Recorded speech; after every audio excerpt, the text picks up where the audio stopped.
Hey, everybody, and welcome to a new episode of Frank About Health. It is January 22nd, 2026, and I am proud to say that while I was going to be discussing invisible illnesses, I thought I was going to be doing it by myself. But today, surprise guests are those that have mastered the art of not just discussing invisible conditions, but also treating them using Eastern medication and medical techniques, as well as other kinds of spiritual and mindfulness practices that we will discuss about today.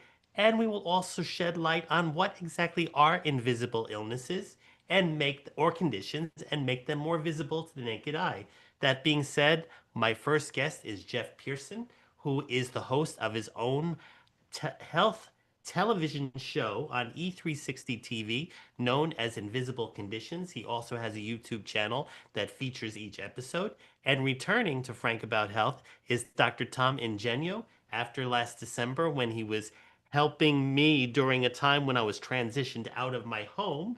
But at the same time, at a nice ritzy location, we were talking about a movement of bringing together communities to deal with different healthcare situations during a government shutdown, as well as other kinds of progress that we are all going to be seeking in 2026. Now, that all being said, this is the perfect forum to discuss invisible conditions. I will issue my usual disclaimer.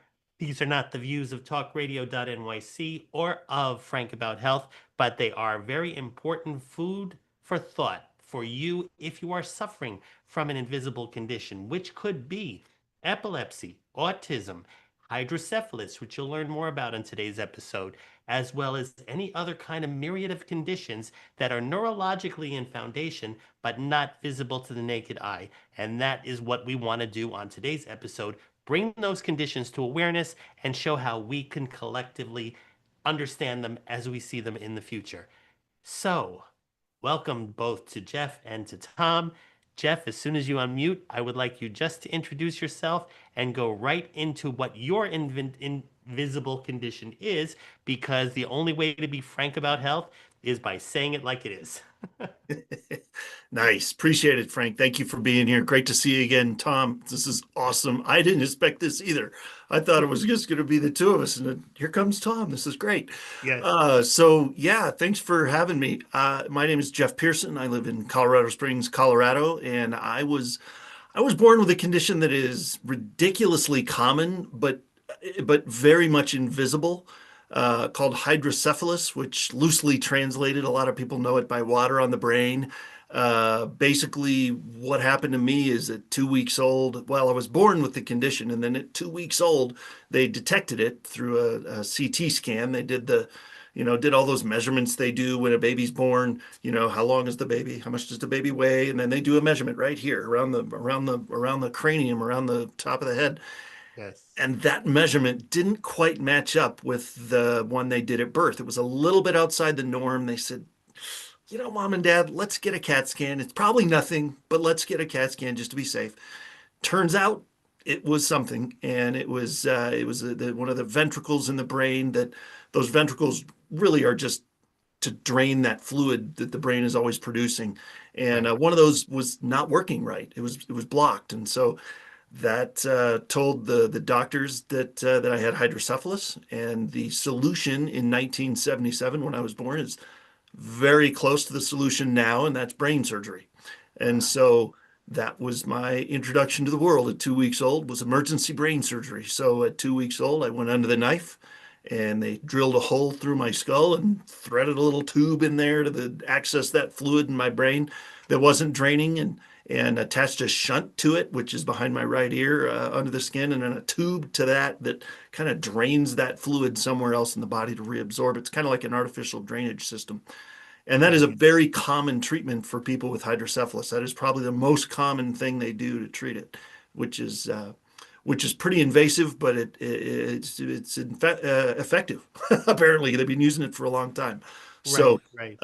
so anyway, that was my introduction to the world. That's the condition that I've lived with my entire life, and that has caused me to have about 15 surgeries over my lifetime. 7 of those are brain surgeries. Mm. 3 of those brain surgeries were in my childhood, and 4 of those brain surgeries have been between 2014 and 2021. So it's been a wild ride around here the last 10 or 12 years, but we're still here. So, Well, it's amazing because I know you're talking about the cerebral spinal fluid that goes up and down from the yep. brainstem through the spinal cord and back and forth, trying to release whatever toxins are going on in our normal everyday brain processing. So, what would be the Mhm. basis of you having been born with hydrocephalus? Was it genetic in nature, or was it due to something in utero? No idea. They don't really look at why. I Okay. think I think that question's kind of, especially now, 48, almost 49 years later, the question why is useless. I don't care Sure. why. It doesn't really matter. It wouldn't matter why. It's just let's fix it. Let's get to the bottom of how we can make this better, for the child. Okay. So I mean, I was born through an emergency C-section because the cord was apparently wrapped around my neck a couple times. So that probably, maybe that had something to do with it. I don't know. It's possible, True. but at this point, it doesn't really matter. The main thing now is how do we maintain the best health you can, and Yes. just pay attention to what your body's doing, so that if something does need to be addressed medically, I pay attention, you Oh, know. absolutely. So, So I guess if anything, almost like a car getting recalibrated when it has an engine misfire, you yeah, had to do these brain surgeries to get a shunt replacement or some kind of readjustment made, right? right. Exactly. Every time I've had that shunt replaced, it's been for a little bit different reason, but the underlying cause is because there's something in that shunt that malfunctioned, whether it was the tube that goes directly into the brain that got clogged, or the functionality of the shunt failed, or the cord. There was when I was 18 years old, the cord wasn't growing at the rate that it wasn't sliding, growing with me. And so Right. it was causing the shunt to literally pull out of my head, which was extremely painful. And so I Wow. had pretty mind-numbing headaches for my whole junior and senior year until we finally did the surgery after right after I graduated. But yeah, it's the symptoms are consistent but a little different every single time because the cause is usually different every time. But the main thing is the shunt is failing somehow, and you can't have a failing shunt. You're kind of dependent on that. So Right. yeah, Right. you got to replace the new one, get the new one in there. So yep. So I gather this means hopefully in quite some time from now you'll be doing another brain surgery to get an adjustment. Is that the God, I hope anticipation? not. I'm I done, mean, I man. hope not too. I'm Maybe good. new technologies I'm and good. stuff. Who knows? Maybe it could be digital or something. Who knows, man? You know what? Personally, I through some other non-medical, non-invasive alternative. I don't like that word, but I'm gonna use it because people understand what it means. Right. Right. Alternative therapies. I'm really not planning. It's a kind of a longer story that we don't have time to get into now, but I'm Sure. really not Sure. planning on any more brain surgeries if I can help it, based on some of the things that I've done in the last year or two. So, I mean, if God says I need to have another brain surgery, I'll have another brain surgery. But if as far as I'm concerned, I'm good. I'm calling it at 7. So, um, I got too much to do, man. I can't be doing brain surgery all the time. So, Well, when Tom was last on the show, I was in the middle of my Voices of Disruption campaign, and it sounds like to me you would have been such a person during that time back in 2025, where you have been born with a disruption of sorts that you've had to yeah. manage through surgery. So, what have you done about it to improve on your life? Obviously became an advocate, and I know you've created your own show Mhm. about invisible conditions, but what was the motivation behind it? Like, what what did you want to bring to the public awareness? The issue of hydrocephalus or something else as a result of it? Well, so kind of funny. So first, before the TV show, I created a nonprofit called Hydro with Hope. And that was sparked because I was sitting in the exam room after the brain surgery I had to have in 2018, Yeah, sitting there with my wife waiting for the neurosurgeon to come in and go over things. And I could hear, those walls are not very thick in those clinics, yeah, you can't hear the words that are being said, but you can hear the tone of the conversation, and it wasn't great. There was somebody in the next room that was not having a good day. And so the first thing that popped into my head was, I wonder if that's a family that's finding out their child is going to have brain surgery again to treat this crazy thing. And right. all I wanted to do was run next door to that room, burst through the door, give them a hug, tell them it was going to be okay, and answer their questions. Because I've got experience at this. This is my Absolutely. sixth brain surgery I've had. Let me help Yes. you. But HIPAA doesn't like that. When you go, the doctor's office don't like it when you just burst in the door. So I didn't. But on the way home from that appointment, my wife and I were thinking, we got to do something. We got to do something. And then so in 2022, we ended up landing on Hydro with Hope. We did it. We created it online so we could help anybody on the planet. And then through that, I was promoting that nonprofit at a conference, and I happened to meet Julianne through an introduction at that conference, and Yes. the rest is history. And I launched the show Invisible Condition on April 4th of 2023, and we've been on twice a week ever since. It's been almost 3 years. So I'm sorry. Excuse me. Finish that lesson. It's been on twice a week, and what happened from there? every Tuesday and Friday at noon Eastern for an hour, we've been on since April 4th. And that's that. I mean, the rest is history. We've just kept plugging along, kept finding amazing guests, Yes.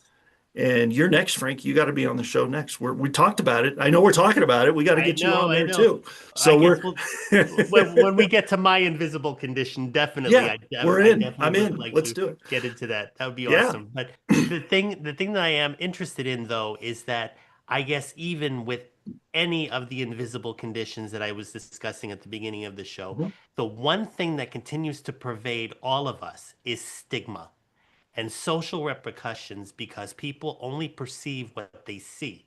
And especially if you're not the type of person, which I know I wasn't for so many years, to just say, hey, I've got epilepsy. You know, now I use it as a badge of honor because it's the Yeah. reason why I'm doing all of my different business ventures at this point and my healthcare advocacy on Frank About Health. But at the time, not knowing that it was actually, I don't know if you call it a superpower or my weapon to use for the benefit of the greater good, Mhm. what I mean, I guess I'm hearing that you were able to just obviously create invisible conditions because you had the compassion hearing about another child possibly having such a condition that you wanted to help out. But aside from your empathy and your desire to share, did you become like a fighter of sorts to try to remove stigma, or did you have a mission that you really wanted to bring to the forefront? I think I just wanted to normalize it. When I was growing up, my parents could have gone two very different directions. They could have treated me as a very sick kid and hid me from society and told me, "You're sick, you need to be in a bubble." Or they could have did what they did, and that's you're normal, everything's cool. Every once in a while, you might have to have surgery. Go play. Go skin your knees. Go skateboard, snowboard, play tennis, play whatever. Don't play football. Don't bang your head against things. Be Yes. smart. But Yeah. so they gave me that freedom, and I think that is what has helped me, and that is what has given me the fortitude to be able to want to reach out and help others. So because I think if I had been sheltered, I probably would not have been excited to do that. Well, So Tom, you introduced me to another fine leader, and I can't wait to get your overview on everything we've just heard from Jeff. But as you've probably been seeing the signal, we're about to go to our first break. So, everybody, please stay tuned as we are discussing invisible conditions. And we will, of course, talk about your show, Invisible Conditions, later on in the hour. But everybody, please stay tuned right here on talkradio.nyc and on our YouTube, Facebook, LinkedIn, and Twitch channels. And if you have any questions, we're live. Just go ahead and go into the chat box and we will answer them right here for you. Please stay tuned. Are you a conscious co creator? Are you on a quest to raise your vibration and your consciousness? I'm Sam Leibowitz, your conscious consultant, and on my show, The Conscious Consultant Hour Awakening Humanity, we will touch upon all these topics and more. Listen live at our new time on Thursdays at 12 noon Eastern Time. That's The Conscious Consultant Hour Awakening Humanity, Thursdays 12 noon on talkradio.nyc.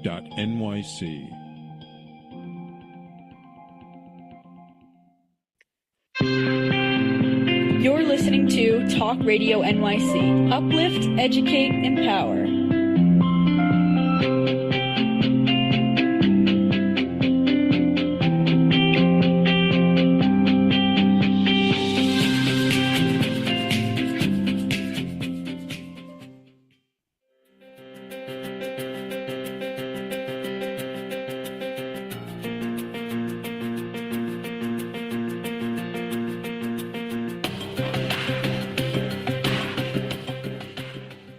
Hey, everybody, and welcome back. So, Tom, overall, what I'm amazed at is that I've always thought that epilepsy, for example, was the only invisible condition. It's about electrical discharge. There's Mhm. nothing, no physical ailment such as a tumor or something, some scar or whatever. But yet, when I've learned more and more about our common friend Anshar, for example, how he's become a genius while living with autism, or even speaking to Jeff and hearing his story again right now for the last 15 minutes, um, there is still this common thread that I know Western medicine is just not equipped, or maybe they don't do enough research to manage other than the symptomology. So, you obviously being a student of Eastern medicine and acupuncture, can you tell me what would be your view as to how, for example, Jeff could be treated without having to go for another surgery? Maybe Yeah. there's something you know of that you could help explain from your practice. So, let me, because you said a lot of great stuff in there, and I'm going to have to like clear up a Sure, little bit of a kind of a misconception, right? I sure. think even when I was in school, when I first started school, it was kind of like this us versus them mentality, right? Like, oh, we're gonna do, and Jeff used the word that's still being thrown around all the time, is that alternative, right? We're gonna do the alternative to all of this, right? Best word we have. But it doesn't really give it credence. And when we look back through history, the practitioners of acupuncture, of East Asian medicine as a whole, were also surgeons. They were daifu, they were doctors, right? It wasn't one or the other, it was whatever helps get the patient better. Now, what I will say is there isn't, and especially now, look, I'm wearing scrubs. I just came from the office. I'm wearing scrubs because I want to be aligned with those Western practitioners, right? I want to be on the same page as them, because when Right, you have a team of healthcare providers looking at you from every angle, that's where you really get the best outcomes, right? right, right, And the viewpoint is different between Eastern and Western. That's the biggest thing, right? Western practitioners, and rightfully so, want to find that smallest. Is it an atom that is out of place? And what do I do? Do I take that out? Do I fix it? Can I turn it off? Right. And that's maybe a little bit more functional medicine than let's throw drugs and surgery at it. But East Asian medicine and more traditional practices, and I want to generalize on all of them, is what is that 10,000-foot view? Right. So the expression is snakes and eagles, right? Right. We need the right. snake to be there on the ground looking at the littlest bit, but we also want the eagles so we're not missing anything. And East Asian medicine really looks at your whole being health, right? What's your mental status? What is your psycho-emotional status? How does Right. that play in to your physical body, right? We have somatic therapy now and these things, and it's like, well, what is your body telling you about your mental state and vice versa, right? Oh, I Yes. got off the phone call with somebody I owe money to. I'm very tight. Well, Right. where's that hitting us? East Asian medicine as a whole takes that into consideration, right? So when somebody comes in, especially like, and I know Jeff has talked about this on his show, Frank, you probably have too, things like fibromyalgia. We call Yes. that a syndrome. Why? Because it's not really a disease, it's a collection of symptoms. Now, you'll even have people say, well, that doesn't exist, right? And it's like, no, it does. Why? Because most of the people that have it have similar experiences. We don't know exactly what it is. We have some theories. We know we press here, here, here, here. You say yes to a certain number of points. Great, you got it. Right. But we don't have a correct way of treating it from a Western standpoint, because it's Right. not one pathway. Right. And Chinese medicine, East Asian medicine as a whole, wants to look at the sum total of all those.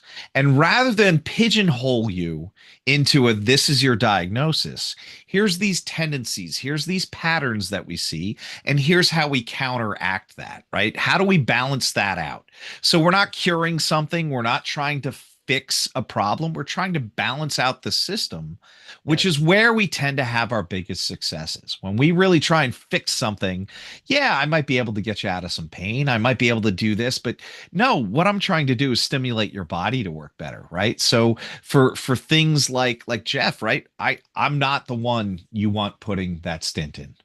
Right? Like, don't do Correct. one. I will pass out if you put a hole in somebody's head. Definitely going down. You don't want me in the OR.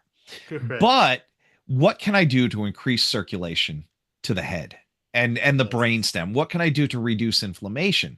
Can I help what those Western practitioners did work better, last longer, those kind of things in that role? So how can we be partners in this is really where I think those patients are served the best. So yes, I've had patients come in, go, I don't want to see a Western doctor. And then I'm like, well, look, you're an adult. You do what you want to do. I would strongly recommend. And if we crack that open and we really go, well, what happened? And it might be a horrible experience due to a hospital system, due to a doctor that wasn't knowledgeable in their condition.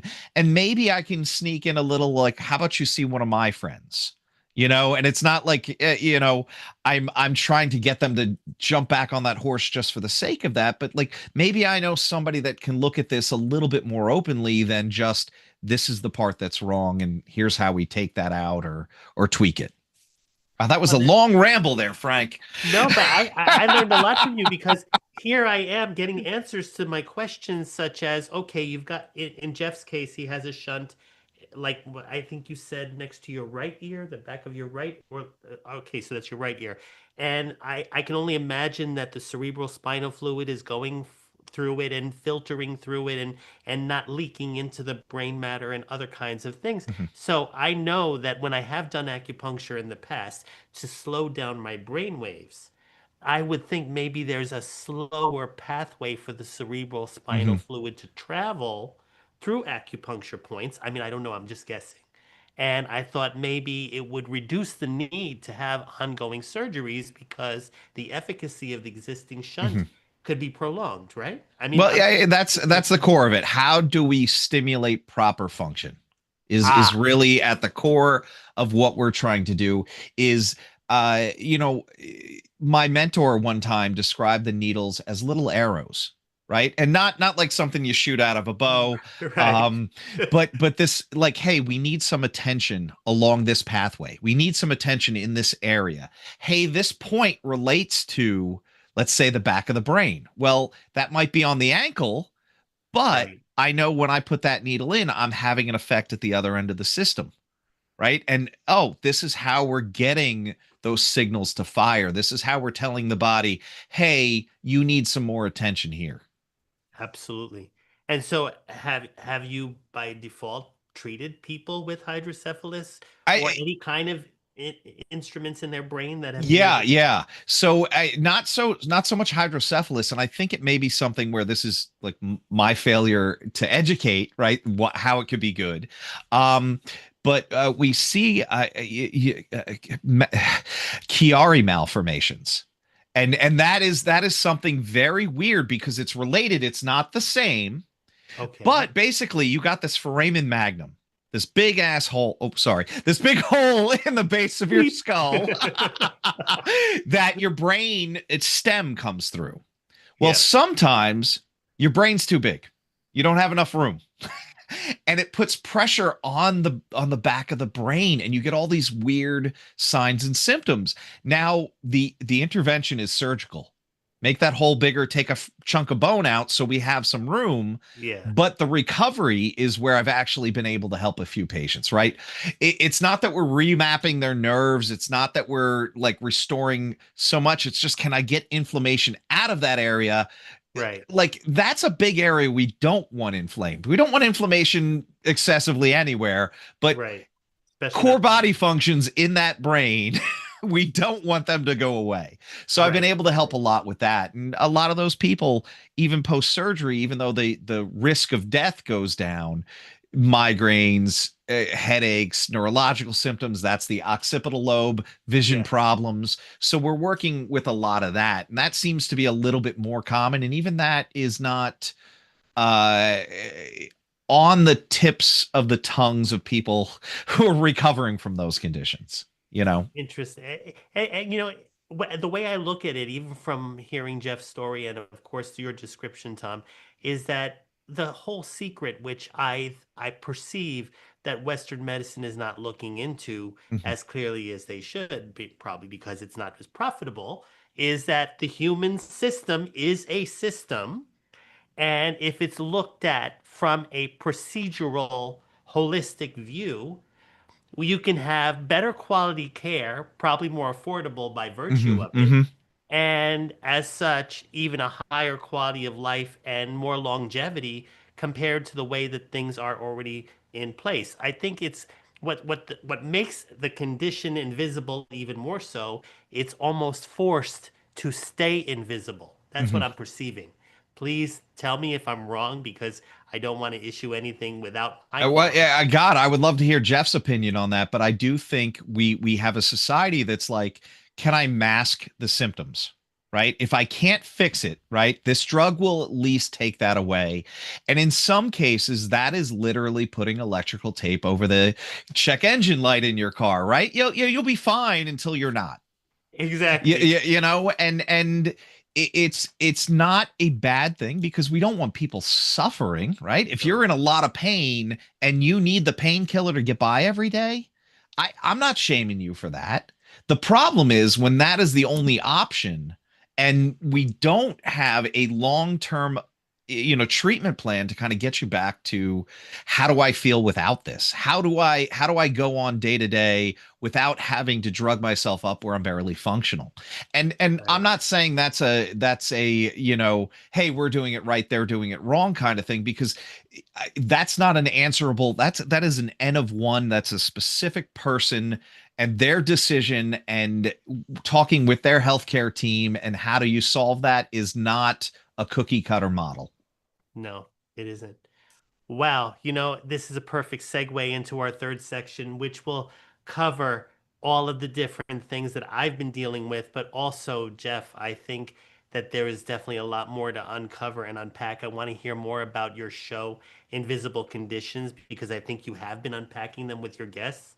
But let's just go to the break, and then we can just start fresh in the next minute or two. So, that being said, everyone, please stay tuned as we are being frank about invisible conditions right here on talkradio.nyc and on all of our socials. We will be back in a few.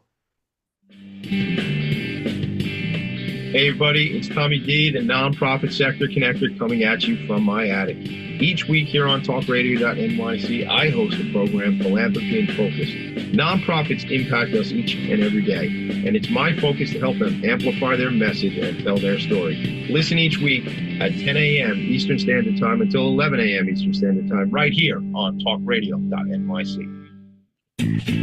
You're listening to Talk Radio NYC at www.talkradio.nyc. Now broadcasting 24 hours a day.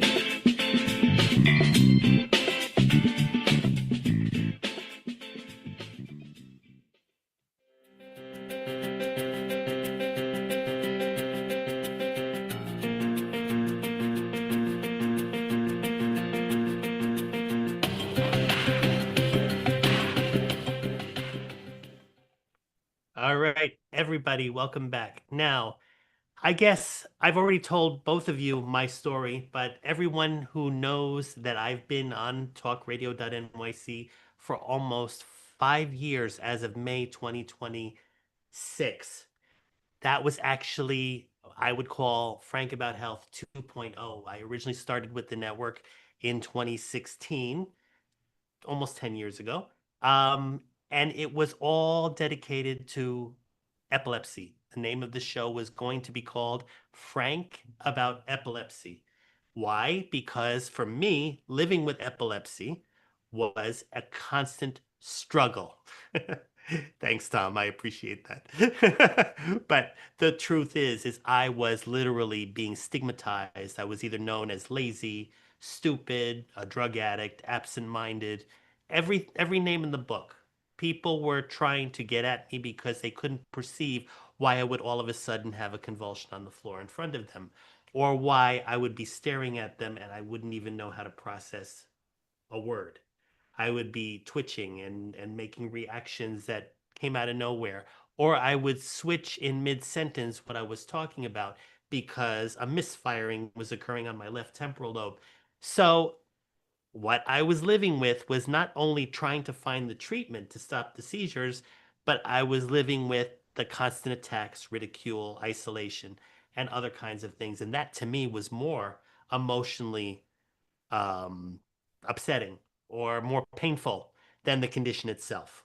I was used to living with epilepsy. I started at age 16 with it. That's over 40 years ago. The thing is, though, that those last 10 years prior to launching the podcast, I had faced more emotional and traumatic abuse from people because it's very interesting how, when you are aware of your invisible condition, yet me not communicating it, I'm living my life, but in a way that's unexplainable to people. They don't understand why I may be stochastic or maybe hiding certain information or giving an excuse for something that is more serious than it should be. So you end up with a new character description that isn't even true. So, being that my name is Frank, I wanted to be truthful about epilepsy. All right. Yes, I have it, and this is why, and this is what we're going to do about it. Of course, thanks to Sam Leibowitz at talkradio.nyc, there was a marketing issue here. I'm only going to attract epileptic viewers or epileptic doctors, or I'm not going to really get the community that I'm reaching. So we called it Frank About Health. And by virtue of releasing to the public about epilepsy and other health issues along the way, especially when COVID came to town, I was able to be a better version of myself than I would have been if I didn't disclose epilepsy at all. So I guess that's kind of the secret in having an invisible illness. If you notice it being what people would perceive as a liability or a weakness, but it actually is your strength that you can manifest into something that helps the larger community, that's when you can use it as an asset rather than the stigma that everyone wants you to believe it is, or the liability that everyone wants you to believe it is. So, that being said, I look at epilepsy as just preliminary invisible illness. Something like you, Jeff, what you have is very serious. I've even seen it displayed on my favorite show, Grey's Anatomy, I think season 1 or 2. You know, if you ever watch the show, Derek Shepard was operating on a person that had to get a shunt replacement for hydrocephalus. And I did remember in that storyline the post-op reactions. He was very angry at his children. He didn't even know they were his children. But the point is that whole aphasia or that whole post-operative reaction was only settled after everything went back to normal and he was healing. Similar to what you said, Tom, in the role that you play, helping patients heal quicker through your acupuncture and stuff like that. The whole thing is holistic and community based, but to have an understanding of empathy within individuals who don't understand, I guess, is the challenge. And I would say all three of us have been able to try to capitalize on those challenges by creating platforms as we each have, as one measure of owning your healthcare. But I would like to know, Jeff, in particular, if you had something that people could see, especially the doctors. I don't think you've had the kind of stigmas that I faced, but you must have had some other social challenges that maybe you wanted to combat. And I gather that's probably discussed in your show, Invisible Conditions. Would that be fair to say? Oh, yeah, unmute. So, yeah, I mean, yes, I'll say this. Yes, I have had things over my lifetime, like for instance, the trauma to the brain at such a young age actually caused me to have a really lazy eye when I was a kid. And so that was noticeable, and I've had 2 eye surgeries to attempt to correct it. It kind of went a different way, but we don't have time to talk about that. But two eye surgeries later, it's not quite as bad as it was. But that definitely affected me when I was a kid. Nobody likes to be, stared at and pointed at, and especially when you're a kid in elementary school. Um, my most recent brain surgery in 2021, all four of them in the last 12 years have left me with some pretty wicked side effects. And some of them were visible from the outside and some of them weren't. I mean, everything from I had nonstop migraines, like 24/7 nonstop migraines for about a year following brain surgeries I had in 2014.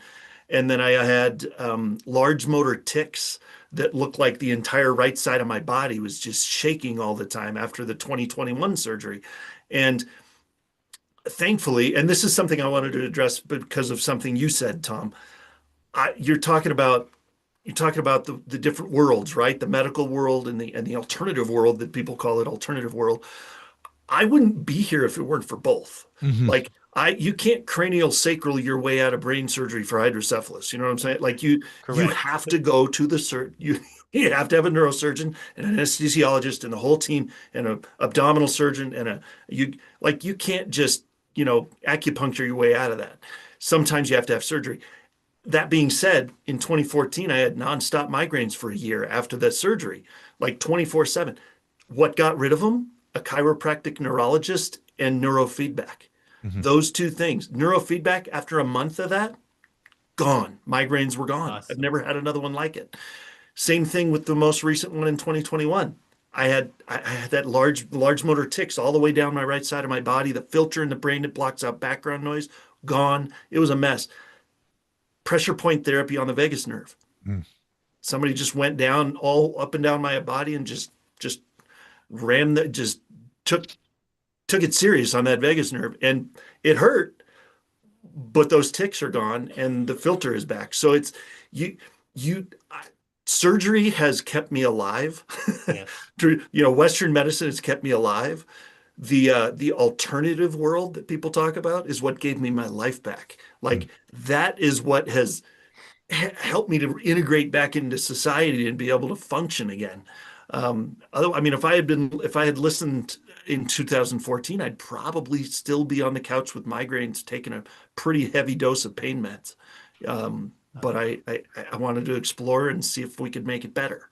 So the options are out there, So I'm sorry if that went off topic from your question. That but was I just wanted to perfect, address man. that. I loved it. So- And it reminds me of why I did acupuncture too, because I knew that the different types of Yep.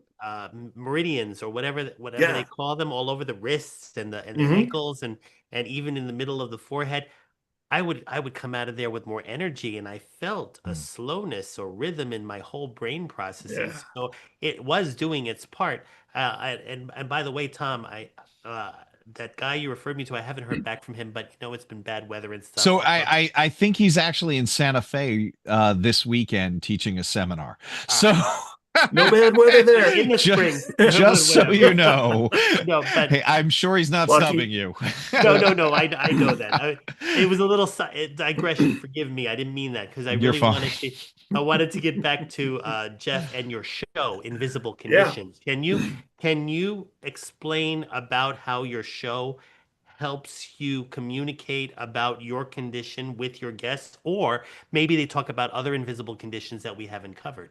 Absolutely. Thank you. Yeah, I appreciate the opportunity to talk about it. Yeah, so every Tuesday and Friday at noon Eastern, we're on for an hour.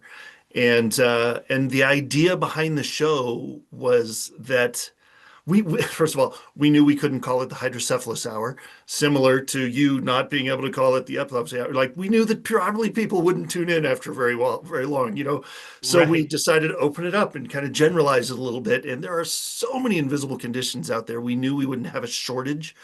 The caveat is that people that I have on my show, I want to be having people on the show that are living and yet thriving despite that invisible condition. I've been that guy that's on the couch in pain constantly all the time. I wouldn't have wanted to be on a TV show if I was in that shape, right? So I don't want to bring people on that are in that much of a problem phase during their condition, right? So I want to bring them on after they've figured out what to do and they're in that thriving phase, right? So Yes. maybe they've figured out the right mix of medication for that bipolar Mhm. diagnosis they got, and now they're a world-class speaker, or they're a best-selling author, or they've figured out how to control that fibromyalgia, and now they're, created an organization to help others. Like those are the kind of guests that we have, and it's awesome. And I have had so Nice. many amazing guests. Tom's been a guest. Yeah. Frank's going to be a guest. I've had Yes. so many incredible people on the show. I even had my wife and oldest daughter who remembers all that craziness back in Mm. 2014 and 2018 and talked about her perspective watching dad go through all of that. I mean, we've had some crazy topics on the show, and Wow. it's been so cool. And I learn something new every single time no matter who is on the show, because everybody's story is so different and Yes. so inspiring, that I always leave recording a show feeling better no matter what. It's just so fun to hear stories. So, So so that being said, I won't go too much on this show about epilepsy because I want to save it for when I appear on your show.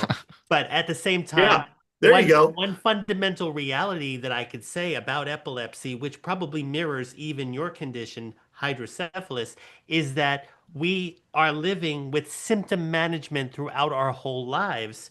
But it really, like the epileptic brain, I'm having my brain is not acting in the normal pathways, and I'm consciously speaking with you right now. So Yeah. the seizure is the symptom. Yes. It's not the core illness that everybody thinks it is. And therefore, oh, when you have a convulsion, you're no longer worthy of getting the job you want. Or you're no longer worthy of getting the right social support programs because you don't qualify based on how old you are or when was your onset. Is it Right. genetically based? Was it due to being in a coma? Or did you have brain surgery? Or whatever the situation is. Yeah. The stigma is all based on the viewpoint that I perceive people view the symptom as the illness and not the attributes of the person. That, okay, if you have epilepsy or you have hydrocephalus or you have autism or you have whatever, okay, so you're going to live differently than a lot of other people. Show us Maybe. your worth that can help contribute. That Yeah. whole discussion is what I look forward to sharing on your show. Totally. And that reminds me, so everybody's seen this. Everybody listening, everybody watching has seen this. So um you pull up to you're sitting in the supermarket parking lot, you see the car pull into the handicap spot with the plates. Like they're legit. They have the plates. Okay. They see the guy get out, guy, girl, whoever, get out, kind of walk briskly into the store, walk back out with their groceries, put them in the car and leave. What's your first thought if you're not like sensitively minded about this? Your first thought is that jerk stole grandma's car with the handicap plate so they could park closer to the supermarket.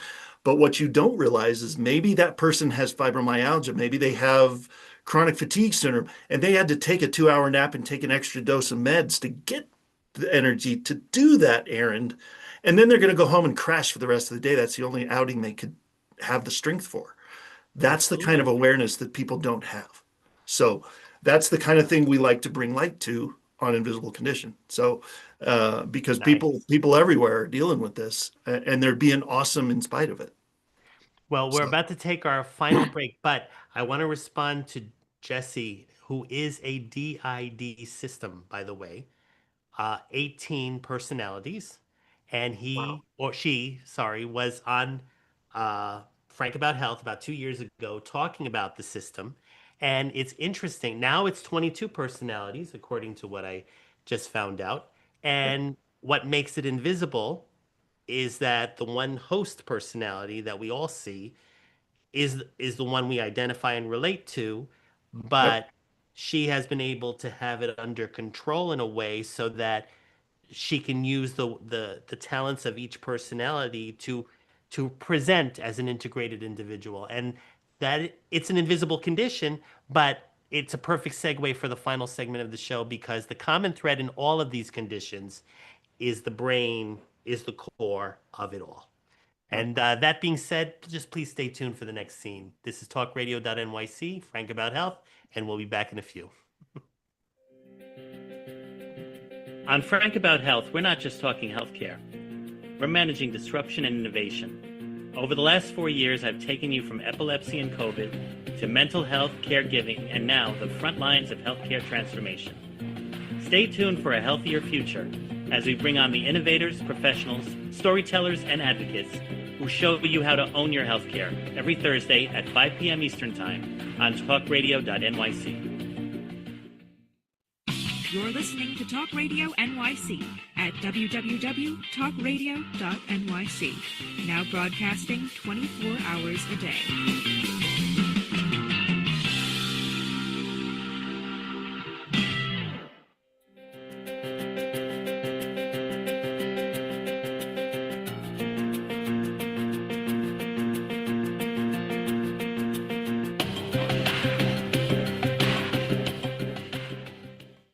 Okay, everybody, and welcome back. As I had said prior to the final commercial break, the brain is in control of the illnesses that are rendered invisible.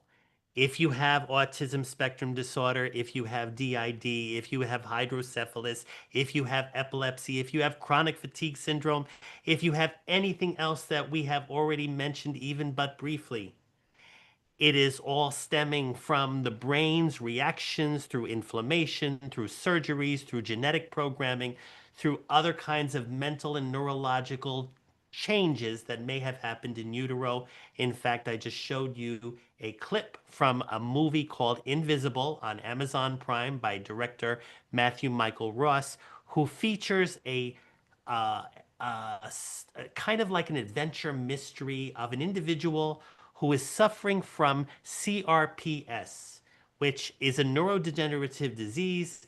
I forgot what the acronym stands for, but forgive me. The thing is what is interesting as you, the viewer, are watching this movie, you see the lead character who goes by the name of CB looking for his friend Adam. You find out at the end of the movie, he is Adam. His CRPS was not treated, was not represented correctly. He started becoming drug addicted. He started becoming homeless. He was having bouts with his girlfriend who he didn't recognize anymore. The whole myriad of neurological changes that were occurring because what originally began as stiffness in his joints and other kinds of untreated symptoms, it went to the brain and he developed a disassociation from his own identity. And when you realize at the end of it that he realizes that he was the person, he gets the treatment he needs, he joins the community support groups that he was supposed to begin with, and then he rebuilds his life and moves forward. The interesting narrative in that movie, and most directors, I guess, do this in Hollywood or even in the independent film market, is they let the audience decide what they're watching. Now, if you are people like us, healthcare advocates, podcasters, television showrunners, whatever, all trying to erase the stigmas or the invisibility of such conditions, you're going to be looking at, okay, what message are you doing? You're not discussing the illness, but you're showing me a person with it. So you're educating the individual viewer how to remove the stigma through lived experience. Now, I would highly recommend this movie for those of you out there that want to see how a person's life struggles have been due to not managing or even being aware of his illness of CRPS. However, not everybody is fortunate enough to all of a sudden confront the condition. Some people end up homeless and eventually die off from it without resolution. But we're not focused on that. We're focused on activating awareness in each of us that might be suffering from some condition, whether or not we have any evidence of it. Always do what you can to speak to your primary care physician or your specialist or your acupuncturist, so that you could really get the whole 360 view. That's a metaphor, Jeff. The whole 360 view of your life, who you are. We've talked during the last 45 minutes about Eastern medicine versus Western medicine. How about your own self-advocacy medicine and choosing one or the other or both? That's the whole nature of it. I think we lost Jeff. But Again, at the same time, we're still running, so I hope he finds his way back on. But the thing is in terms of being able to go ahead and understand invisible conditions, a lot of it really stems from making one self-aware. I hate to say this, Tom, but I think I lost my way after we Uh, lost Jeff. that's all right. You kind of wrapped it up there. I think, Okay, yeah. cool. So But yeah. I don't know what to do in this particular case. I guess This is when technology it doesn't have its advantages, and it's nice to be in the same room with somebody. yes, exactly. Oof, that's a lot. That's what I see he commented on. Um, And okay, that's about the alters. All right, complex regional pain syndrome. Yes, Yeah. that's what it is. And essentially, I found it to be a very influential film. But I guess if you're in the entertainment industry, you're going to take a look at it from a critic's point of view, or how the entertainment value of it. If you are in the medical profession, you might be able to look at it as a model to help illustrate whenever you're working with fellow colleagues Mhm. and probably teach them about an experience of someone with CRPS, and things like that. But it is also emphasizing what I said earlier, that that movie Invisible is a must see, especially when you want to know the in-depth nuances of one's brain and how it influences personality and lifestyle, and of course treatment. I think we still have time on the show. I don't know, Jesse, what do you think we should do? Are you able to get Jeff back on? There he He comes. just texted me. He said his laptop died.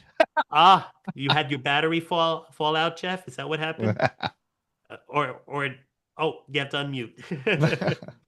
I don't know what the heck happened there. I thought it was plugged in, but apparently not. So that was my Okay. fault. I'm glad we still have, like, I think 3 or 4 minutes left. I thought Oh, we lost you for the rest of the no, show. you're good. No, I was quick, man. Sorry about that. My fault. Yeah, awesome. And Tom said that I finished my point of view by the time you got off the phone. I hope that the whole thing about invisible and CRPS was clear for you as well. Oh man. So what I miss? Just recap it. Okay. Okay, so to recap, this past hour we've been talking with both Jeff Pearson and Tom Ingenio about invisible conditions. We've talked about Jeff's invisible conditions show on E360. Excuse me, E360 TV, available on your Roku devices, your Amazon Fire Stick, or even on the internet.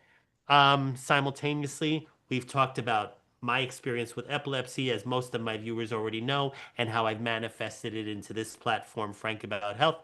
And we've talked about how I will be on Jeff's show in the near future to really discuss how I've manifested it into a career driver. And that's my way of advocating for my invisible condition. It's an issue of lifestyle that I've been forced to live with, but I'm glad to live with it because it's giving me rewards that I never anticipated. So, that being said, I think each of us that deal with conditions such as yourself, Jeff, are doing our best to manifest the kind of world we were meant to live, or the kind of life we were meant to live based on our limitations as well. It's part of our toolbox now, rather Mhm. than being the weight to bring us down or drag us down. And then I closed the show out by talking about a movie, Invisible, by director Matthew Michael Ross, available on Amazon Prime Video, and has won a lot of festival circuit awards and is getting a lot of notoriety in the independent film market, showing the lifestyle of a person who was suffering from complex regional pain syndrome. Nice. And each of these invisible conditions is just putting a emphasis on how they really begin with the human brain. And if everyone is more aware of how powerful this 3 pound organ is, it can help answer all the questions in the world about various conditions, not just the physical ones, but also the invisible ones. And I did say on my last episode of Frank About Health, I showed a clip about Oprah Winfrey on The View talking about GLP-1 drugs. They're saying that even though people are taking those drugs to lose weight or to prevent diabetes, it now is completely revamping our healthcare systems our Western healthcare cures for things like cardiac illness, prevention of Alzheimer's disease or dementia. None of that is FDA approved yet or whatever, but they're saying that they have the power to influence our healthcare system internally because GLP is a neurotransmitter in the brain. So I guess that's another reason why I brought that up. It's showing again how the brain helps govern our healthcare in our personal lives and in our advocacy work. Alrighty, I guess that's pretty much the nuts and bolts of this episode of Frank About Health. I am so grateful to both of you, Jeff and Tom, for being here on this show. Would either of you, because we have 2 minutes before we end, would either of you like to talk about other work that is coming up in your podcast? Frank, I think another mutual of ours, Todd Otten, Yes. is having his movie screening in Baltimore this March. And it's all about practitioner burnout. You guys are really going deep on the patient side. But people need to know that practitioners are hurting too. Yes. So suck it up, Buttercup. Go ahead and go to their website, or you can go to our podcast's website to buy tickets for this on March 19th. Love it. Oh, the tickets are on sale now? Yes, we just got them up. It's a great title. It really is. I love it. Excuse I me. love it. I'm getting over that. At the Awesome. same time, Jeff, I think I'll email you as to Yeah. what dates in February look good for me to be on your That'll work. show. I'll send you a calendar. We'll figure it out. Don't worry about that. The last thing I want to say though for everybody is Yes. like no matter what condition you're dealing with, life doesn't have to be perfect to be awesome. So you don't have I don't care what you're living with. Please don't wait for it to be perfect. Get out there and do your stuff. Do your thing. Rock it. Doesn't have to be perfect to be awesome. So, Absolutely. yep. Well, thank you again, both of you. Thank you, Jesse, behind the scenes. Thank you to everyone watching this episode. It'll immediately be available on YouTube. And I will be back next week with another episode of Frank About Health. And I will have cleared my throat by then. And everybody, thank you again. We will see you all next week.